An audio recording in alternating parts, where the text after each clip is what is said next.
CJ Moneyway Show. And I'm with your host, CJ Moneyway. Let's get it. What's up, my good people? Welcome to the CJ Moneyway Show. Today I have on the show author, pioneer, and storyteller. I got my man, check your mic, 1, 2. Hey, how you doing, Mike? I'm doing fine. Glad you come on the show today. Before we get started, can you tell us a little bit about your 6 decades in technology and how you have seen technology change from the time that you started into today?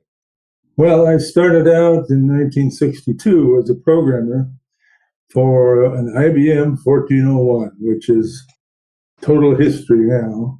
I worked for 5 different companies through all sorts of different hardware. I learned, I think it was 10 different computer languages. The latest one being something that if you took all the existing languages and spread them out on the garage floor and smashed them all into bits and then put together the most important things, you would have a new language, and that's what it was, because it's really quite different to use a language like that because it does so much of the work for you. Yeah, you're not done bare metal programming like I'm used to. Oh, okay. So the changes that you have seen in technology now since when you started, is it more complicated now or is it more simpler now? Well, once you learn it, it's easier now. Mm-hmm. It takes less time. But, this phone has more power than the first computer I worked on. Okay. Yeah, we get everything on these phones now, man. So that's interesting. So tell us a little bit about your one novel, The Unlikely Redemption of the Thief of Bridgewater. Well, Sydney Bridgewater is a character that appeared in my first novel, and she was the bad girl. I needed somebody to be contesting what was going on, and so she's really great to have work around the office. She was very helpful to everybody, always there when you needed her, but she was stealing from the employers and had been doing that all her life. Oh, she's managed to steal $21 million and never get caught. Wow. So that part of her life is carried over into the book you mentioned, Unlikely Redemption, where she takes a whole different turn. She's never been caught, but she's concerned that she might be. And she doesn't want to be chased down. She wants to come forward and get this over with. And so that's how the book begins. And then she goes off and works out a redemption plan for herself. She wants to do something significant for herself, for her friends, or for someone not her friend. And that's her redemption plan, as vague as it is. And she goes off and accomplishes that in a whole bunch of different locations and situations. And it turns out that book was so much fun to write and so easy to write because she was such a great character. Yeah, I mean, when you could just freelance and go, somebody that stole $21 million, I know that was kind of fun and interesting to write because I know you had so many pieces to go into that, for somebody to steal that much and not get caught. That was a master thief right there. So do you have another part of that book to that, like another ending or continuation? Well, that's book 2 of a trilogy. So okay. Book 1 was about a wealthy man who is creating a will to leave all his money to his children, but wants them to work for it. And so he gathers all the information about himself and about his fortune and puts it into 17 parcels and has someone go about the United States hiding them in various places. And 10 years later, or 11, when he dies, his children are faced with the task of going to find them. And that's what they do. And so then comes book 2. Book 3 I'm working on now, which is the life of the children after this will has given them all their money. And they're trying to find out more about their parents. Mm-hmm. Their mom died when they were teenagers. Their dad died just a few years ago. So their mission is to find out more about them, and that's what I'm doing in writing this book. Okay. So tell us, so from technology to storyteller to writers, so what inspired you to begin writing? Well, I always wanted to be a writer, but I never had anything to say. You know, Uh-huh. Yeah, most of my stories were just fluff, and they didn't go anywhere. And then I hiked the Appalachian Trail, and so that gave me something to say, or at least write about. And so I spent 12 years writing Walking North, which is the story of my wife and my 10-year-old daughter and myself hiking 2,000 miles from Georgia to Maine. And that was where I learned how to write a novel, a book, a story. Before, I was writing technical things that didn't give me much help at all in writing this book. Mm-hmm. I rewrote it 5 times before I finally said, I think that's okay. Let's go with it. Yeah. I know about writing. It took me, 15 years from the time I started writing my book for it to get published. And, I know that the way that you got to organize things and keep notes that you had here and there. And you come up with different concepts from here to there. So I know about that process thing right there. So tell us a little bit about, your trailblazing, what you're talking about, where you traveled, where you hiked on the Atlantic. Well, the Appalachian Trail is 2,130 miles long, I guess, today. Goes from Georgia through 14 states up to Mount Katahdin in Maine. And 50 years ago, when we did that hike, there were no cell phones. There were no conveniences along the way. There was nobody set up at a road intersection cooking hot dogs and hamburgers. This was a wilderness adventure. And that's what we wanted to do. And so we just figured this was the way it was done, and this is what we need to do. So we either figure out what we're doing and go out and do it, or we don't. So there were many days when one or more of us wanted to give up the whole thing, but never all 3 of us at one time. So we hiked from Georgia to Vermont. And at that point, my wife said, I'm not going to do this anymore. And I said, well, we're 3/4 of the way there. And she says, yeah, but it's been raining for a week. So what we did then was we skipped forward and hiked through the White Mountains, because that's the big thing in New Hampshire and into Maine. And when we did that, we went up to the end of the trail in Mount Katahdin and came back south and filled in all the spots we missed. And that proved that was just a real crisis point for me, because I was focused. So many miles a day, we go south to north, we get there but it became obvious that we weren't going to get there. It was going to be winter by the time we got there.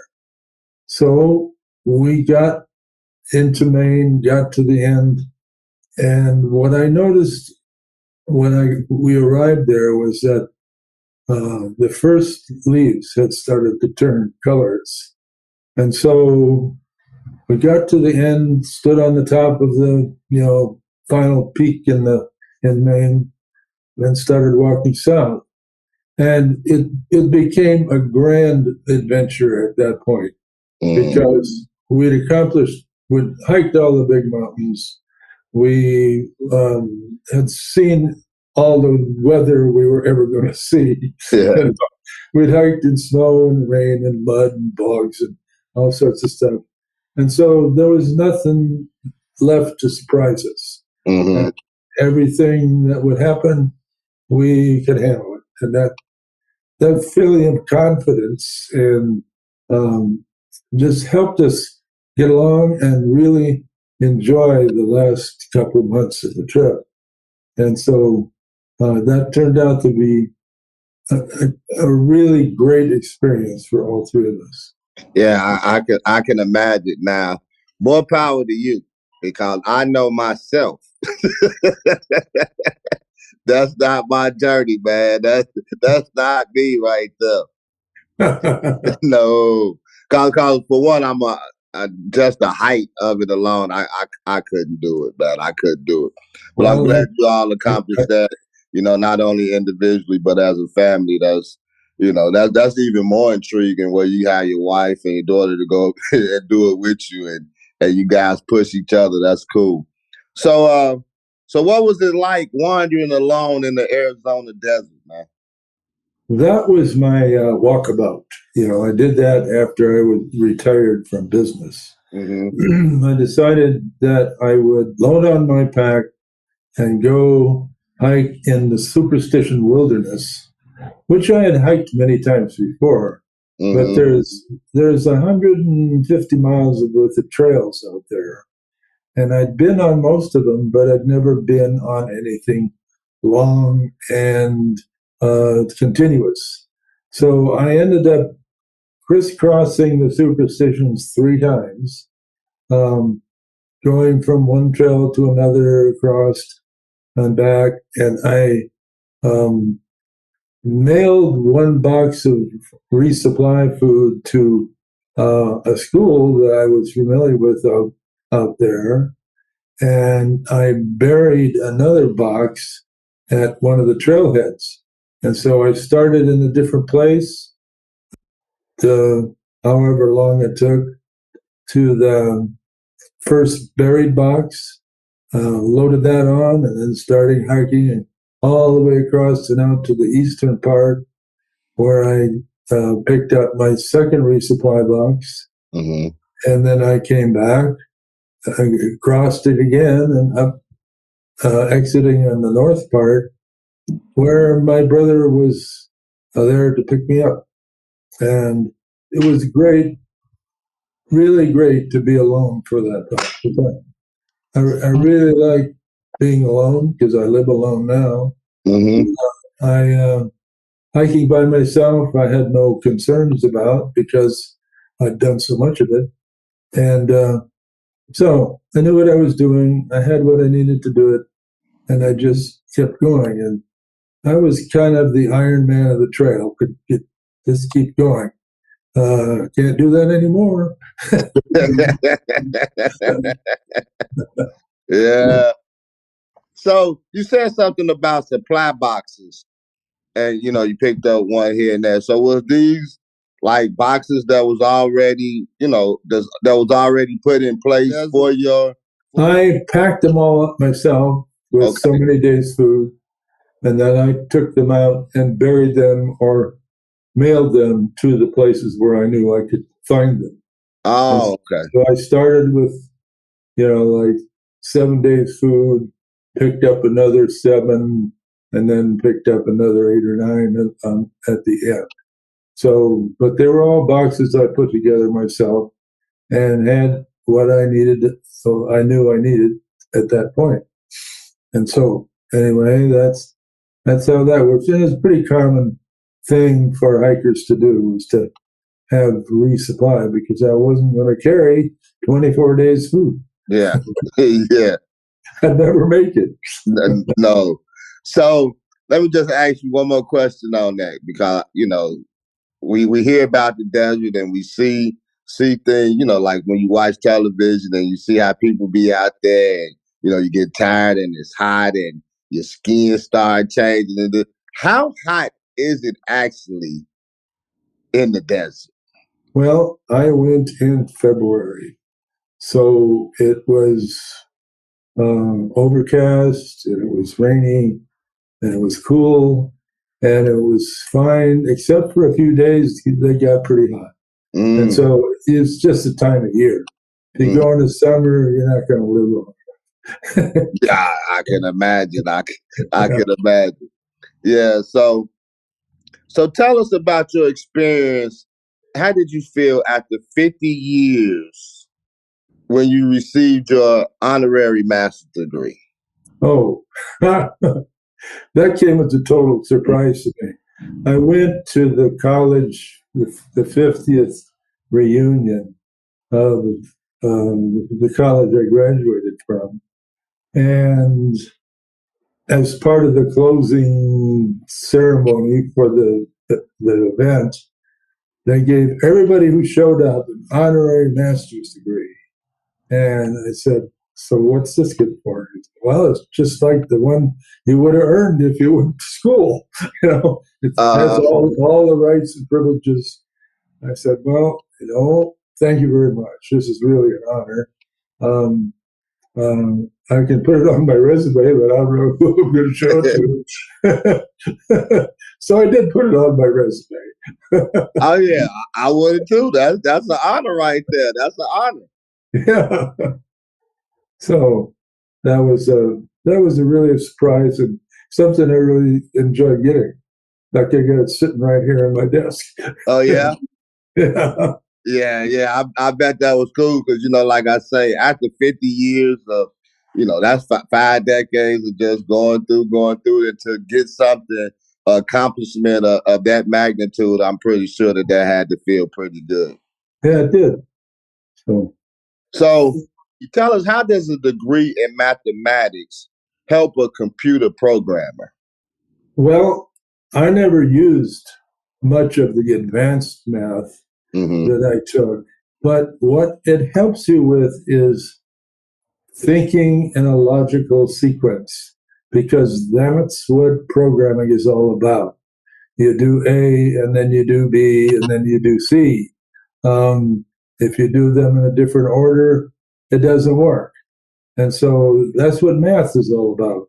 It's all about solving a problem in a logical sequence. And that was the most valuable piece of training that I got from getting my degree. As far as being able to work with all the advanced pieces of math, well, I have no idea how to do that anymore. And I've never needed to. So let me ask you a question. If you had any advice for someone who wants to get into computer programming at this time, like 2024, what piece of advice would you give them? Well, I'd say it's all different these days, because you don't learn the instruction by instruction programming anymore. You've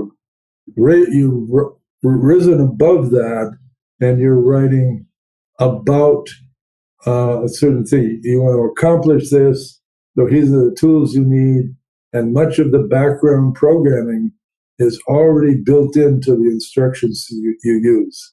So mostly the programming these days is gathering all your data, putting them into tables of similar things, and then relating all those tables to each other to figure out what the answer is, whatever the question is.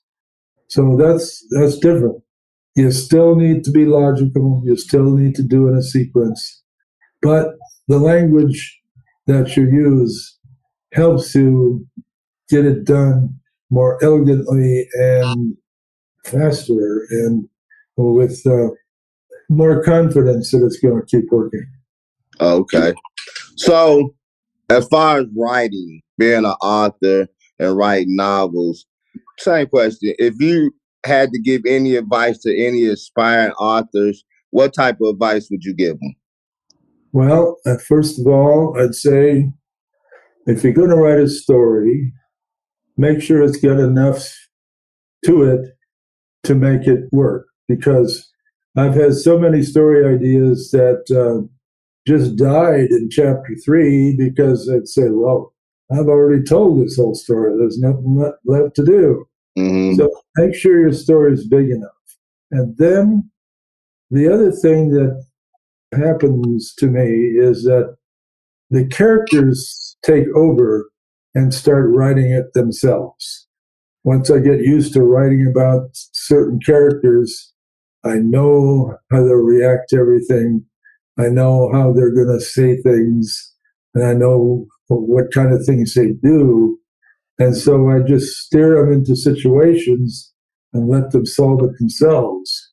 And so I become a spectator, and all these fully formed sentences are coming out of my head and showing up on my computer screen. And that is very gratifying when your characters do not resist you. When you're trying to tell a story that's not there. You know? Yeah. Just start flowing out of you. So I take it one of the things that you said is that a lot of times, I guess as writers, we probably try to rush into things and then we cram it in.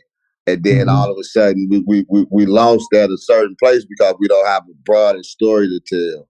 Right. So I guess you said that your thing, and make sure that your story, brainstorm it first, have a big story that you can continue. And once you start writing, you can just flow with it. Because even with writing ideas, just gonna start coming as you go. So I look at that too. I like to meditate a lot of times. Even when I'm writing, I like to sit back and meditate sometimes. And sometimes it may take a week, it may take 2 weeks before I get back at it because I gave myself a chance to, like you say, add more things on and make the story broader. Right. And that idea I had for the 17 parcels of a reverse treasure hunt turned out to be big enough for 3 books. And so that's where I am. I'm in the finishing stages of the 3rd book. And there's no more of that story to tell. It's all done. And you can read all of it in 3 books. The first 2 are published. The 3rd one is still right here on my computer, but it's coming along. Well, that was going to be my last question to you. What happens in your novel, 17 Parcels? Well, the heirs to this fortune are very upset that they have to go find these things because they expected to show up at the lawyer's office, get each of them get a third of $1 billion and go their way. That didn't happen. And so they fumed and fussed about it, but then said, well, if we got to do this, we got to do it. So they went out and they worked together to find all these parcels and get them back safely to the lawyer's office. And that was what their dad had in mind. To learn, for them to learn to get together. And that was his redemption for not being there when the kids needed him when they were children. He was a lawyer, always busy, away a lot, and they never felt that he was much of a dad. Well, anyway, he got his chance to recover from that. And so he got a do-over, and he got, and that seldom happens. Yeah. Trust me, I know. So that's kind of interesting from the beginning point where you said that he wanted them to work for it. Yeah. Now that you put it together, now they did come together and actually they did have to work for it to get the inheritance that he already wanted them to have and had that already set aside for. Yeah, that makes sense.